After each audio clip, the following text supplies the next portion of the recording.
Welcome. I'm Roger Herr, President of the American Physical Therapy Association, and I want to thank you for joining for the 27th John H.P. Maley Lecture. The Maley Lecture was established to honor John Maley, the former president of the Chattanooga Corporation, and to recognize the close relationship shared between Chattanooga Corporation and the APTA over the years. John Maley was a true friend to physical therapy, a generous supporter of the Foundation for Physical Therapy, and a strong advocate for our profession. He served as president and chair of the Foundation for Physical Therapy from 1996 to 1999, and as a board of trustee for 9 years. Over the years, the Maley Lectures have provided our profession with insight, vision, and inspiration, with each lecturer adding to the richness of the event. Let's take a moment to recognize any former Maley lecturers who may be present today. If you gave a Maley lecture, would you please stand?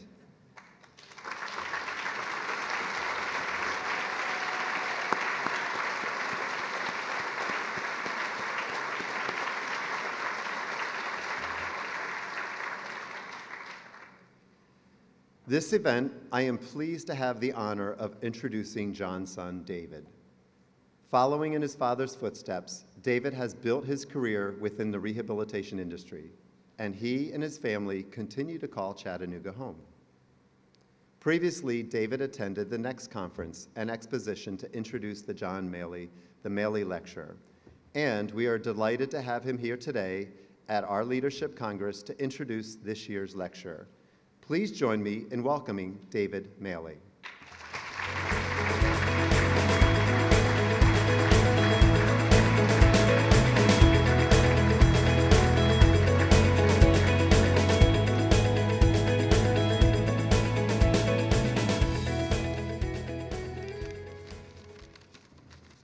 Thank you, Roger.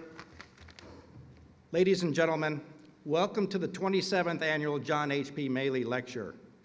In 1996, the Maley Lecture was established to honor a member of the American Physical Therapy Association who has made a significant contribution to the profession in the area of clinical practice. I am proud to introduce this year's lecturer, Dr. Sue Whitney. Dr. Whitney received her PhD in motor development, motor learning from the University of Pittsburgh and her professional physical therapy education from Temple University in Philadelphia. Currently, she is a professor in physical therapy in the School of Health and Rehabilitation Sciences, in the Department of Otolaryngology, and the Center for Clinical and Translational Sciences at the University of Pittsburgh. She is the program co-director for the Master of Science program in physical therapy at the University of Pittsburgh.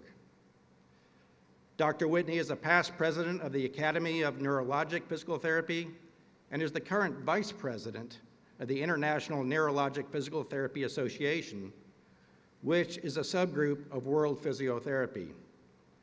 She is also a past board member of the APTA.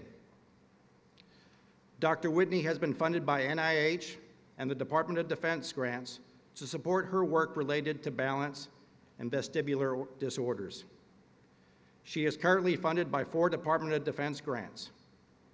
In her career, she has published 180 papers on Medline, has co-authored a book about vestibular disorders, and has published over 30 book chapters. She most recently was recognized by the Barani Society with the Hall-Pike-Nyland Award, which recognizes outstanding clinical research achievement in vestibular medicine. She is the first non-physician and the second woman to receive the award. Dr. Whitney actively treats patients with balance and vestibular disorders while teaching and conducting clinical research studies. Today's lecture, titled "Exercise is Our Medicine," looks at exercise as the basic tenet for what physical therapists do in their practice, and how the profession can leverage this unique perspective to strengthen care into the future. Please join me in welcoming Dr. Sue Whitney.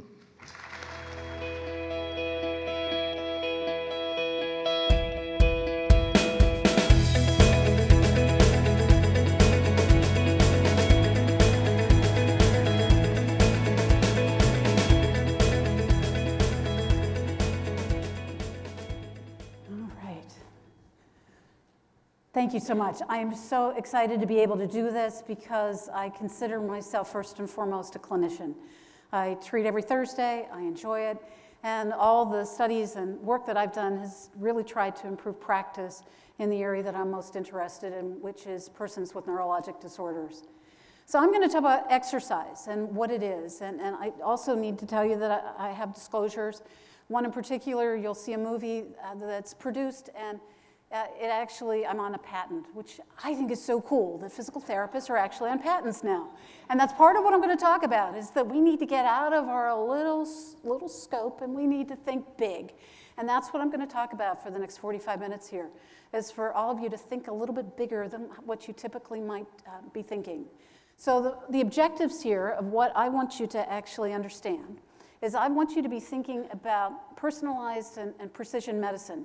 So we're going to talk about that because it's really critical for you to understand that the world is moving on and that precision medicine and personalized care is the genre that's out there. There's a critical need also here for big data. So we talk about big data, but I'm going to talk about how we don't have the right data as physical therapists to improve care, and what I think we need to do to change that so that we can, in fact, improve care.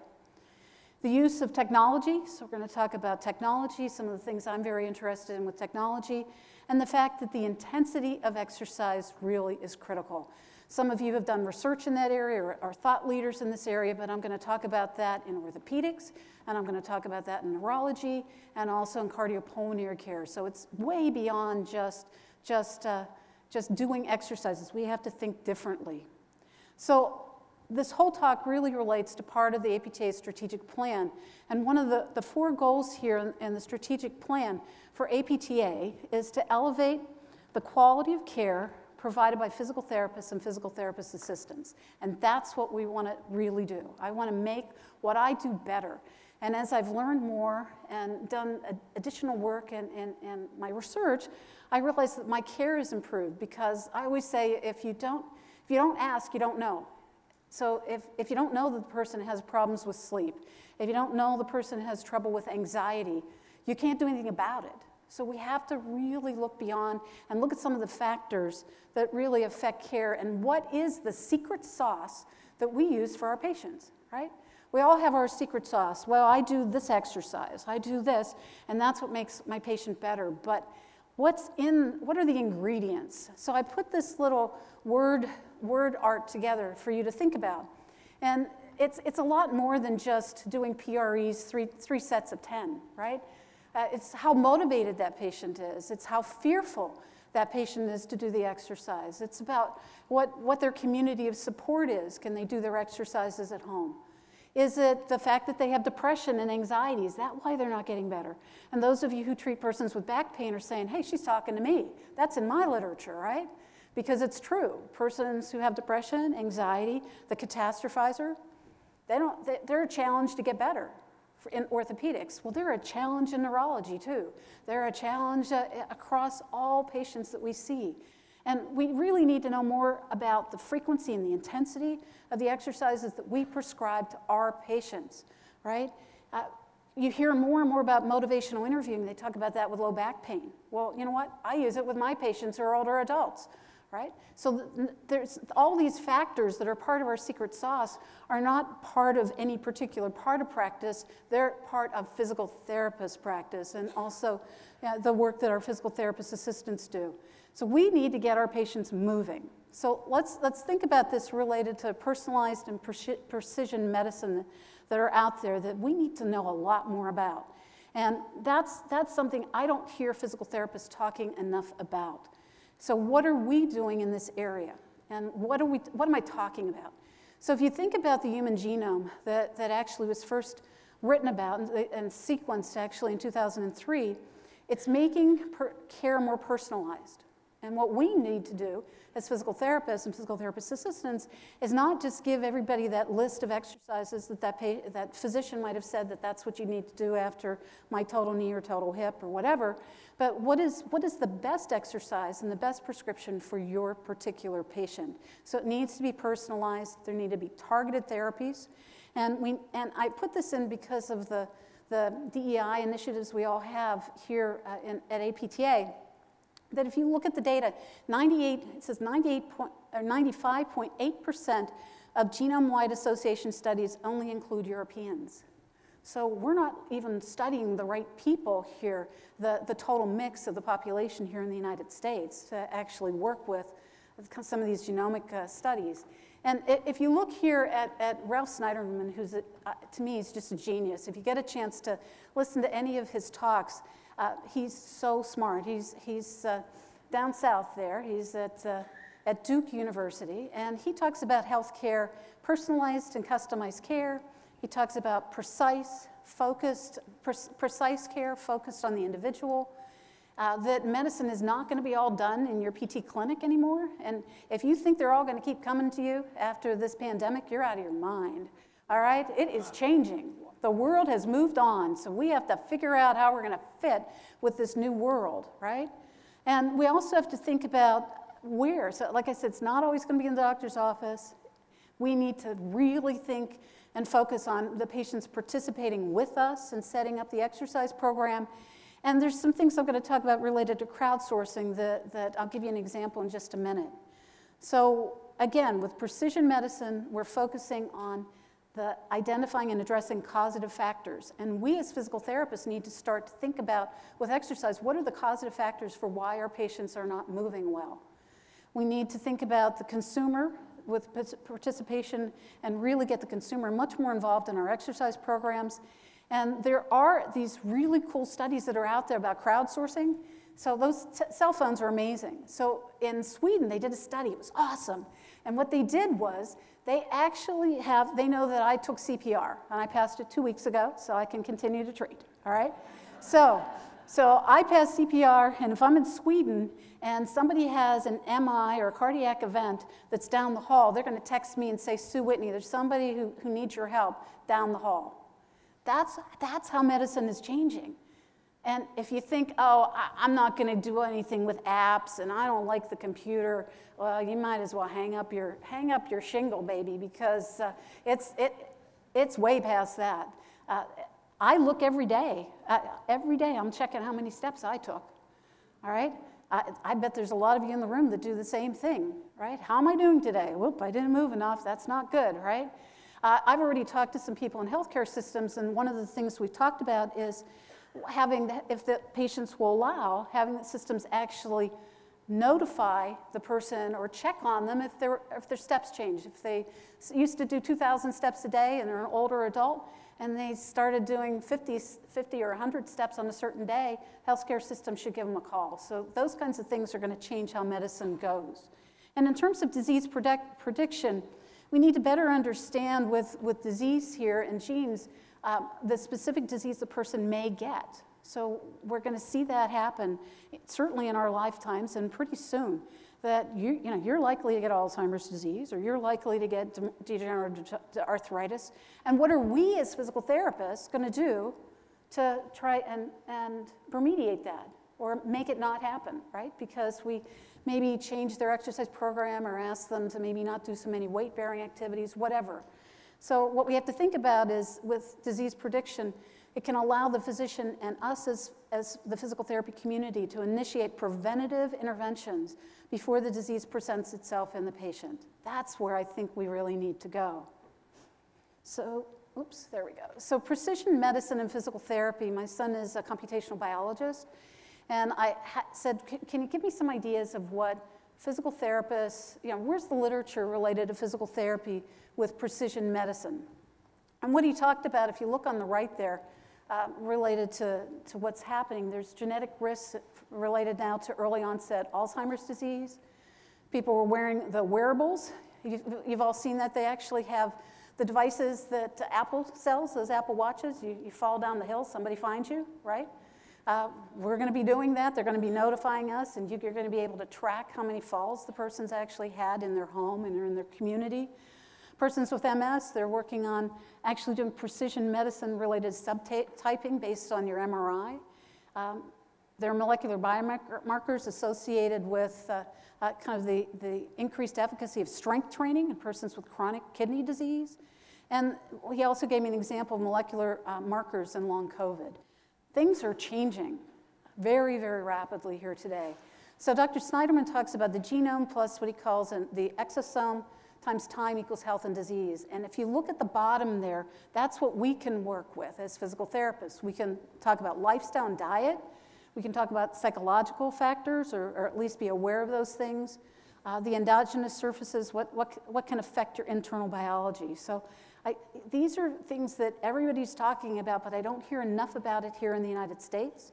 When I go to Europe and I've talked there, they actually require me to talk about things like this because it's so important. So I wanted to give you an example in the pediatric world about identifying autism. So there's an app that people are working on with facial recognition software.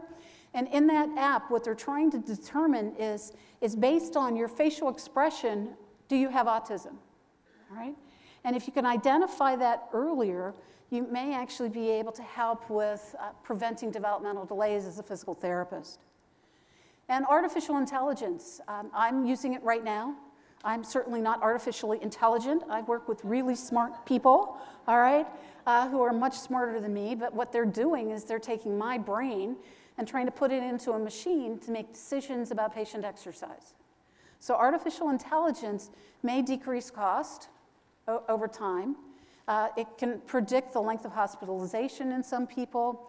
And my neighbor next door, he can tell me who will fill their hypertension meds. So he's a coder. So he sits there, and we were talking one day, and I said, what do you do? And he said, well, I can tell you if you live in Israel or if you live in the United States and this zip code, whether you're going to fill your medicine prescription and what's the probability of that happening. Those big data are out there. It's fascinating. So he's using artificial intelligence to inform other folks about what's the probability your patient will actually take the medicine that they were prescribed.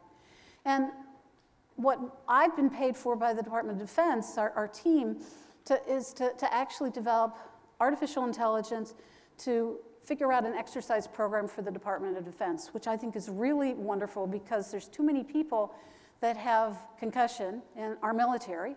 And the role here is to see if we can get them started earlier with an exercise program before they get to a highly skilled physical therapist, because not all physical therapists in the military are aware of vestibular disorders.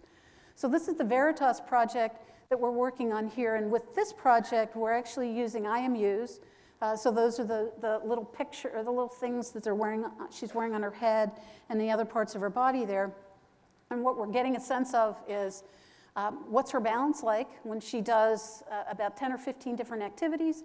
And then from those data, what we're going to do is actually set up an exercise program to get them started. So, because we know that if we start people acutely, at least with vestibular disorders, their chance of improving is much more enhanced. So what does this all mean to us? What it means is that if we could detect movement problems before they have compromised function, we might be better able to prevent future medical complications or movement complications. We need to get really involved, and you've been hearing this for years from the health and wellness group here within APTA, in health enhancement and prevention studies, and we need to really improve our understanding of baseline risk, monitoring movement dysfunction, progression, and working to prevent future movement dysfunction. That's where we need to go. That's a huge role for us. So if you look at personalized care, you can see that there's steps here in terms of assessing health. I'm not talking about assessing disease. I'm talking about assessing health. Health risk assessment is where I think we need to go. Engaging with our patients and clients, setting goals, developing wellness programs. And I know you're saying, oh, Whitney, they're not going to pay for that. Well, you know what? Down the road, they might. And if we show that it works, they will pay for it. How are we tracking our patients? And how are you planning on working with others to coordinate our plan of care? I think we are so siloed, we forget that we really are a part of the healthcare team. I think we're an essential ingredient of the healthcare team. But we all have to remember that we need to play with others. And if we play with others, our patients' movement is enhanced. So big data, this is one of my big take-home messages here. We need big data, but we don't have the right data, and I'm going to talk about that. There are people starting to do this. So in Europe, this group has physical therapists from 7 different countries contributing to a large database related to vestibular disorders to try and answer questions about whether patients are recovering or getting better, right? So this is really important. I want to also tell you that things aren't always going up, that referrals are improving. So we did get a lot of data. 5.5 million weighted adult visits for benign paroxysmal positional vertigo, and 6.6 million weighted visits for other peripheral vestibular disorders. And this is Dr. Dunlap's work. I was her PhD supervisor on this project. And if you look at this, PT visits for BPPV increased by 6.7% over between 2004 to about 2015, but the visits for peripheral vestibular disorders actually decreased, right? And it matters where they're seen, it matters who they saw, and it also matters who paid for it. So those are some of the factors that you can get from big data, which is helpful. Just like this is another big data study that we did. And in this particular study, what we did was we looked at whether people were compliant with BPPV guidelines, the benign paroxysmal positional vertigo.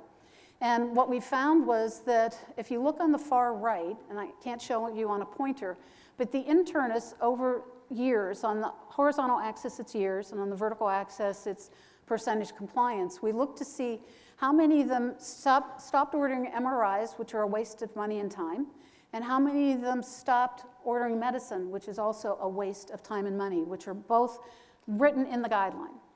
And what we found, obviously over time, because I was blessed to be APTA's representative as a physical therapist on this first guideline team, is that it worked. So they were actually able to change their practice, these professions. We need to be able to track data like that, and we can't. I can't track what exercise you gave your patient. I can't pull that out of Epic or any system that you use. It's not that granular, and that's one of our biggest problems.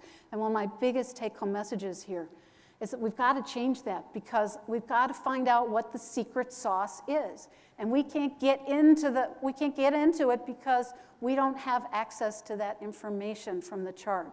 So we need to develop a mechanism within the medical record across settings to identify the exercises. That's what exercise is, our medicine. What exercises were prescribed and the dose. So we have to think about therapeutic exercise. What the does therapeutic exercise mean to you and me? Who knows, right? Your therapeutic exercise might be totally different than what I do for somebody with low back pain. But that's the only thing we've got. That's not enough. That's not good enough.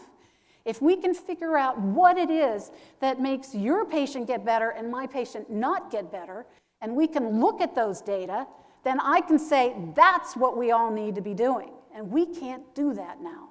That is a huge problem for us as a profession. We need to know what the exercise is. Is it walking on the treadmill? Is it just moving? If I ask any one of you, what is it that made your patient better? You'd say, well, I treated them, and they got better. And you say, well, what was it? Well, I don't know. I did all these things, right? And maybe it is all those things, but other people need to know what all those things are so that they can get the same result that you get. So Kathy Gilbody years ago did a really neat paper. It was 2 cases, and she actually described 23 exercises within those cases. And she specifically said, this is what I did with these people, and this is the result that I got. And I can tell you, when we did the clinical practice guideline for vestibular hypofunction again, we wanted to actually look at the real ingredients. That was the goal. We wanted to dig deep and say, okay, what exercises did these people do? And you know what? We couldn't do it because there wasn't enough data there. They were too generic. It was too, we did therapeutic exercise. We did adaptation exercises. Well, what's that mean? How much? How intense? How many days? So it's a huge problem for us as a profession. So we need to try to work on trying to predict who will get better is another thing, another kind of topic I want to talk about here. And we've done this with the VAII project. We started with about 150 items. Actually, it was closer to 200, I think. And what we did was we actually got it down to 9 items. And we wanted to develop a fear avoidance beliefs questionnaire for dizziness. And you say, dizziness? well, you know what, dizziness and back pain are so similar, it's unbelievable. And we used all the things that people used in the past to develop the fear avoidance beliefs questionnaires and back pain, came up with this new test that was published, most of it was published in Physical Therapy, the PTJ. And if you look at this, you'd say, ooh, this looks like back pain. You know, dizziness severity, so you could say back pain, right? How severe it was. Depression, fear avoidance. Fear avoidance was the largest contributor to whether these people were better at 3 months. So we looked at them at the beginning, 400 people, looked at them at 3 months, all right? Age was a factor. If they were younger, it was a little bit, they were more affected by the vestibular disorder and number of meds. Now, there's another concept that I work on a lot, and it's a huge problem because these are like the people who develop chronic low back pain. So in my world, we call them persistent postural perceptual dizziness clients. So these are folks who have symptoms for at least 3 months, and they're really hard to get better. And so we are doing some science to try and understand this better so that we can develop interventions to help them more effectively. So this is actually some of Dr. Hoppus's work, who's in the audience. I can't see her from here, but we're using FNIRS to look at blood flow in people's brains, right? To get an idea if exercise or movement increases the blood flow in people's brains, because when people see these big visual scenes, they get really dizzy. And I thought their brain would like fire up, because I don't know if you ever remember those old commercials, but they'd say like, here's your brain on drugs, and there'd be like a fire. So that's what I thought was gonna happen. I thought we were gonna have this raging fire, right? That was Whitney's hypothesis, but of course Whitney was wrong. And Hoppus proved Whitney wrong, that persons with visual vertigo have actually reduced function in the area that we think should light up, and patients or people who don't have this visual vertigo, they actually increase. So some of the assumptions that we have about exercise with our patients are incorrect. So we have to look not just at the dosing of the exercise, but we've got to think about the science here, about what's happening inside with our patients. And this is a review that came out in 2021 that really suggests that with this lighting up or not lighting up in this area, it's not just Dr. Hoppus that found this, other people around the world have done it too.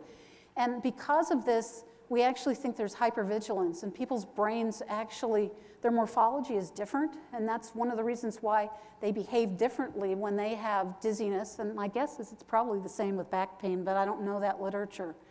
And this gets to this concept of personalized care, that if you really have to understand that not everybody's brains are the same, and they're not trying to be sick, they're not trying to have pain, right? And the pain literature is really exciting, some of the cool things that they're doing too. So people have developed things like this visual vertigo analog scale so we can get an idea of who has problems with visually complex environments when we set up exercise programs. And with Dr. Frank, who's also, she's in the Army Reserves now, I think, but she works with Dr. Hoppus and I.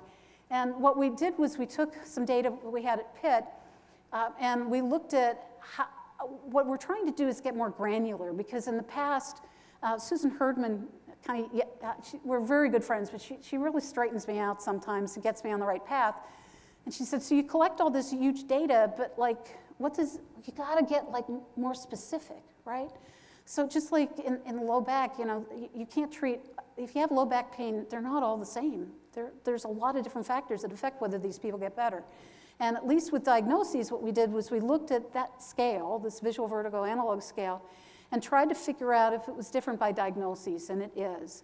So again, we need to predict. We need to start to predict what, based on some of the things that we can collect as physical therapists, what this person is going to look like and what they're going to need, so we can treat them quicker and get them the care that they need faster. And if you don't have the data, you can't do it. I put this in primarily for you to understand that when we first wrote this paper in 2015, I only wrote it because my buddy who's a biomedical engineer said we were supposed to do exercises with this vibrotactile feedback device, right? And she said, well, Sue, how do you progress exercises with your patient? And I said, this is probably what you'd all say. I don't know, I just kind of do it, right? I just do it. I look at the patient and I say, yeah, I think this is what they need to do. That's not good enough. So she said, Sue, that is totally unacceptable. I'm an engineer. We don't operate like that. So I had to scratch my head and say, okay, so what I did for this let's see, what was it? I can't remember what the grant was. It was through the NIH. But yeah, so we said, okay. So we came up with rules to try and figure out exercise progression. And sometimes we were right, sometimes we were wrong. But we at least tried with this paper to start to develop some rules for exercise progression. It went on where we had one of the PhD students take just something simple, 24 exercises, and we tried to figure out what was the easiest and which was the hardest. And you know what? Sometimes we were right, and sometimes we were wrong with our hypotheses.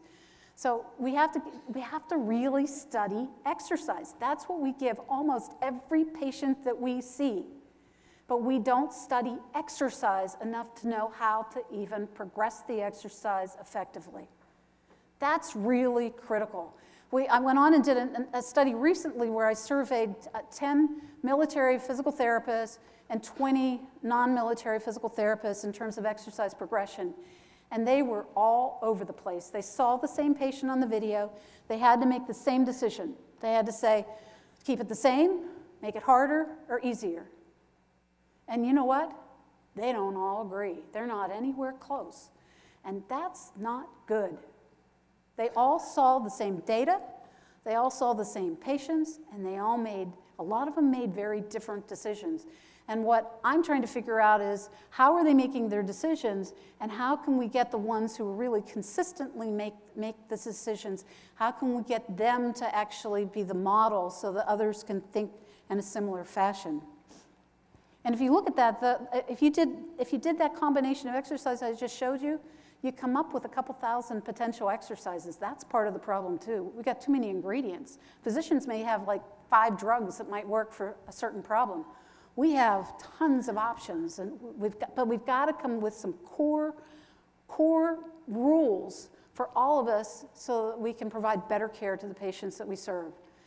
Now I want to talk just a little bit about exercise compliance and adherence, because this is a big topic out there in the world. How do we get our patients to actually do what we ask them to do, right? You've all had that happen. They come back and you say, did you do your exercises? And you get, right? Can you show me them? That's the real kicker, right? Can you show me that? And it's like, oh, Dr. Whitney, well, I guess I have to be honest now, right?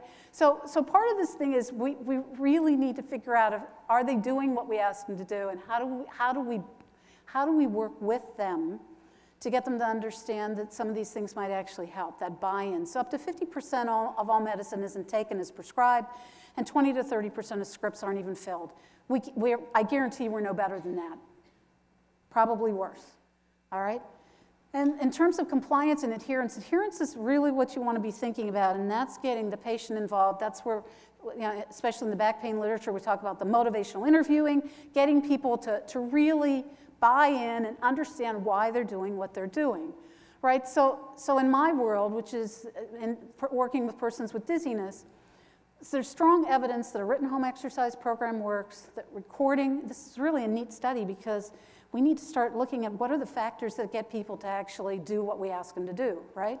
Recording their home exercise program for them, providing email and telesupport is another ingredient. And at least in this paper in 2016, technology was not superior to other strategies. I think now that would be different had the study been done now. But it's at least a start in my world of what's happening. This is done in the military, and I want you to know in the military, they don't do too much better either, all right? Because they're paid to come in and get better, right? Our patients, they may or may not come in, but when you're paid to show up, because your officer, superior officer says, get your butt in there and get better, right? They don't do so hot either. So this is a really cool study where persons had some kind of extremity pain, which is mostly what one works with in the military and in outpatient orthopedics, right? Shoulder, spine, hip, knee, ankle, and foot, right? They scored patients on, really, I was very happy, they scored on a paper from PTJ, the criteria for exercise compliance, whether they did the exercise correctly, and that's the 1999 paper by Henry et al. And here's the key thing. If they were given 4 or more exercises, or if they left the base for more than 1 day during the week, they had a lower rate of exercise compliance. 4. You need to think about how many exercises you give your patient. I give 4. I've given 4 for years, and now I'm thinking maybe I should be given 3, all right? So, and when I give 4, I usually put a big star by the one that's most important. So if you don't, I always tell them, if you don't have any, this is what I tell my 85-year-old that won't do what I want him to do, that I'm seeing now. The guy's a genius.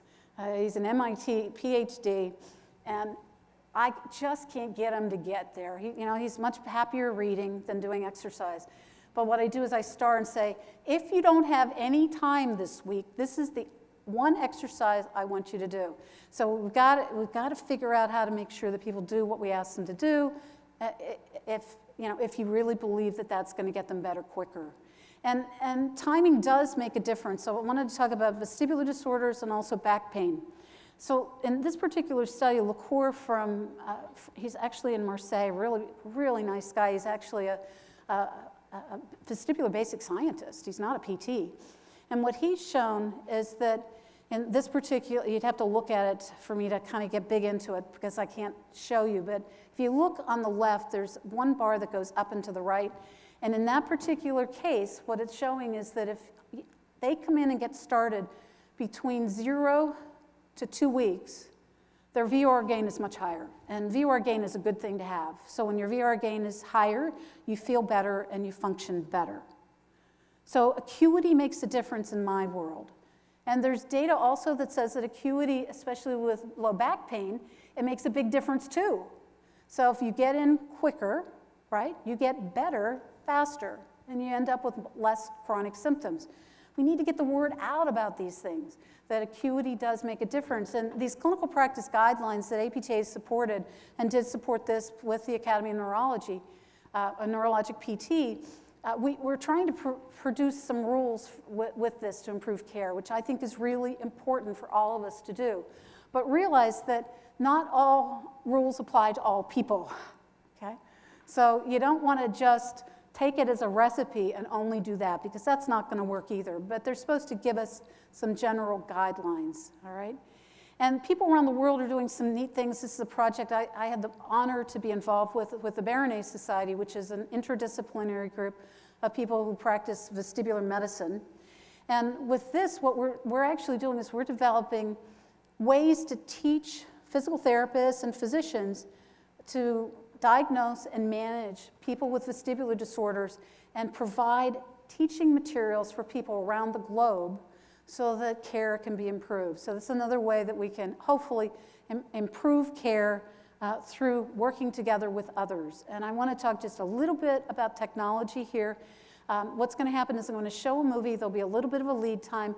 And I want to show you the device this is the one that I have a patent on that you should be aware of.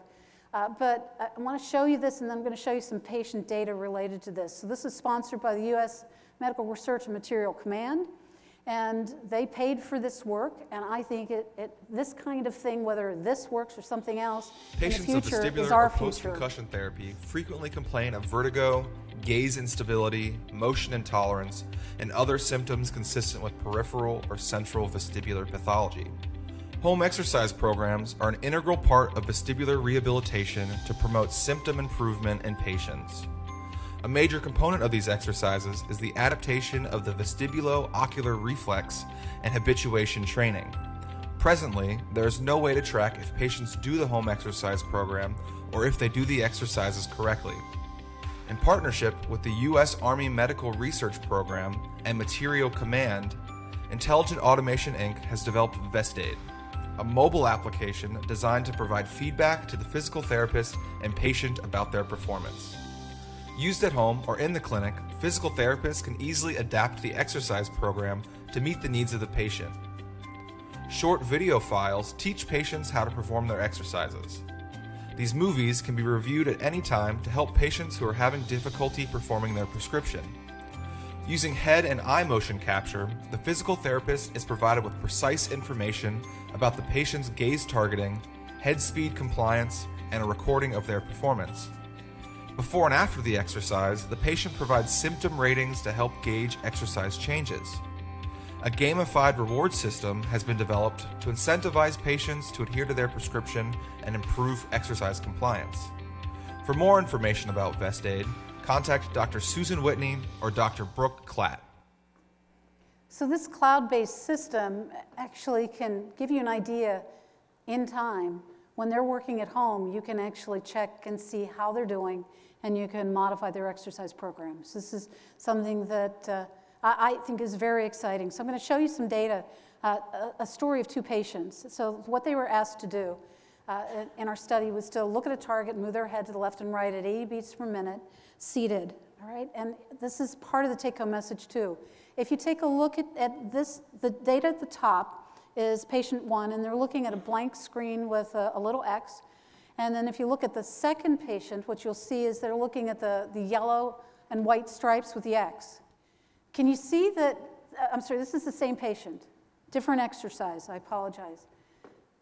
That bottom one's pretty darn hard, right? See all that red? Red means that they didn't keep their head at the right speed, and they also didn't keep their eyes on the target, which is the goal of the exercise. So I think everybody in the room could look at these circles and say, ooh, that red one doesn't look so good, right? Maybe I should change that exercise.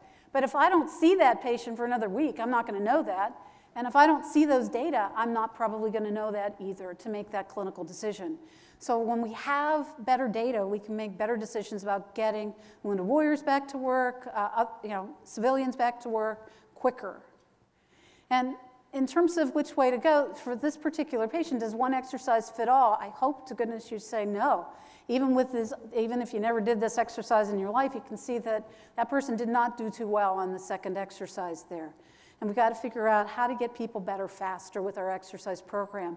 And I wanted to show you, this is a person who has something called Canvas, which is a very fancy thing, very rare. This person has cerebellar ataxia with bilateral vestibulopathy and peripheral neuropathy. And if you don't even understand those words, you should understand that that's really bad, all right? That's really, really bad.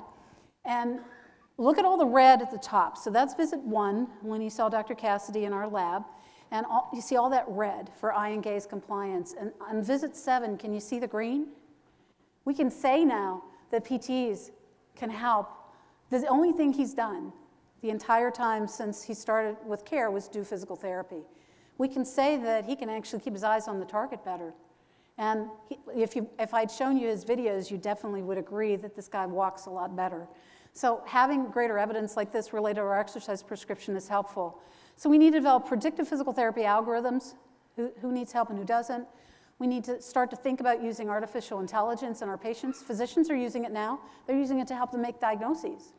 They ask specific questions and out pops potential diagnoses, and we need to be doing that too.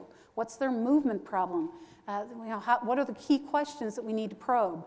We need to really embrace digital technology, and I know people say, oh, I like to use my hands, I'm an artist, PT. Well, you know what, use some digital too. I think both are gonna make a difference. Embrace augmented reality and virtual reality, these things people like to use. We need to figure out how to use them best to help our patients with their exercises. And we need to work with scientists who are developing these cell therapies.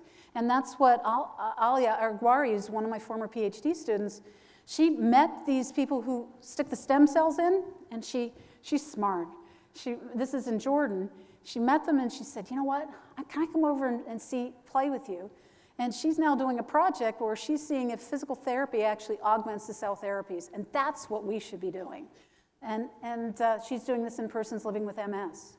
So how can we expand our services in this area to improve health of the patients that we see? There has to be a personal health plan developed and health enhancement.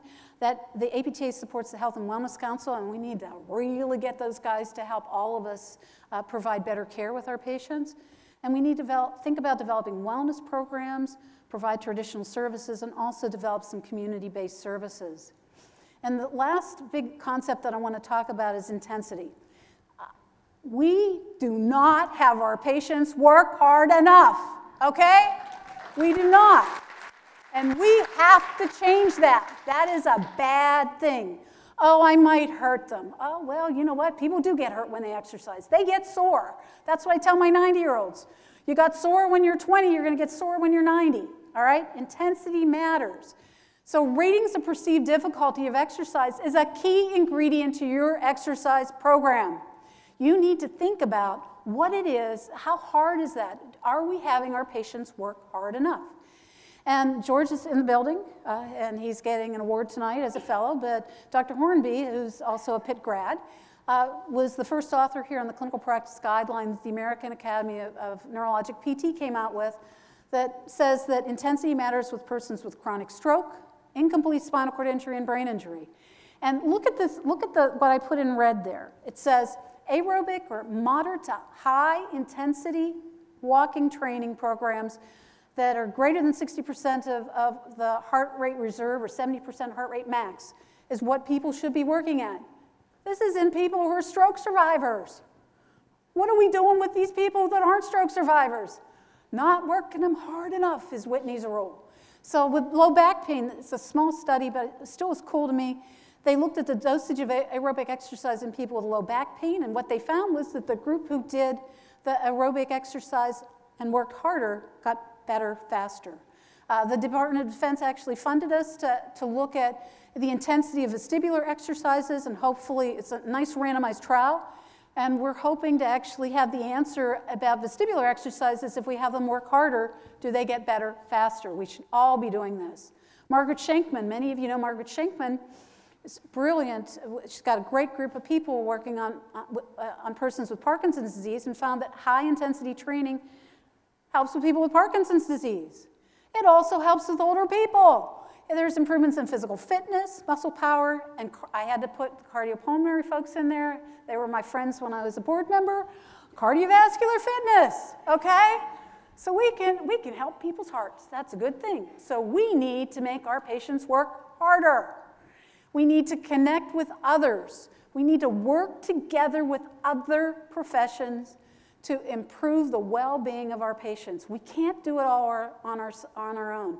And sometimes I hear that, oh, PT is the answer for everything. And you know what? It's not. Let's just get real here. We need to play with others.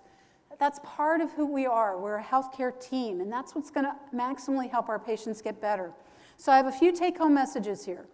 Working with others to develop innovative interventions is essential for the future of our profession.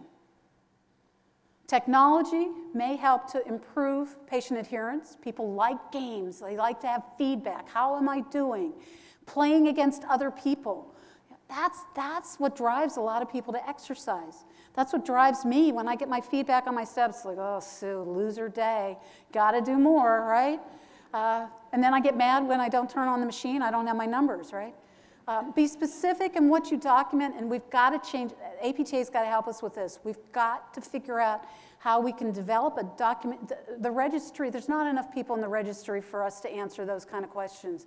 We have to do it through the medical record, and that is an absolute essential that we be able to somehow, we can't pull out big data about our exercises, and we need to get that granular to be able to help our patients and know what's best. So we need to develop that mechanism to categorize our exercises in the electronic medical record so we have those big data. So another take-home message, if you write, because there are a lot of authors in this room, write down what you did, all right? Be specific. Put it in the appendix. Who cares? People like me are going to go read it, all right? Or we're going to pull it up when we do a systematic review to find out what it is that made those patients better or not better, right? So we need to develop rules here that are based on patient characteristics that will serve to customize care. We need to work together to amass these large databases, and we need to develop additional methods to effectively share clinical findings quickly to optimize movement.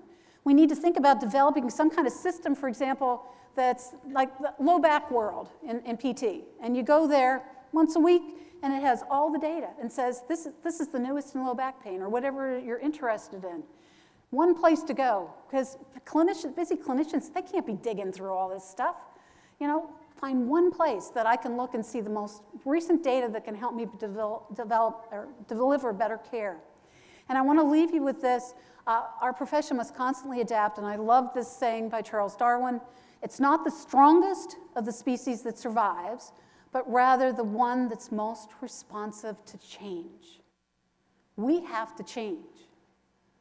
The world is changing. We need to change and adapt. And I just want to thank my family, my sons on the upper left, my husband on the bottom left, my two brothers and sister, and my physical therapy community, which certainly includes Pitt, and many of you. I want to thank you so much for this honor. It's been an incredible joy for me to be able to talk to you today, and I hope you will think about intensity, a little bit about the technology, and you better think about how we're going to change this with exercise so that we can actually dig this out and make our profession better and help our patients get better faster. Thank you very much.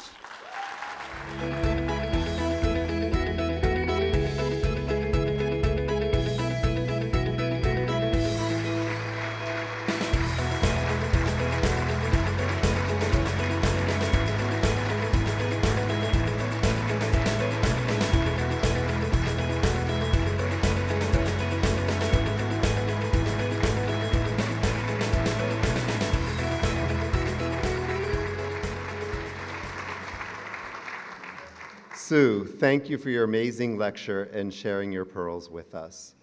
Please join me in a round of applause for Sue Whitney.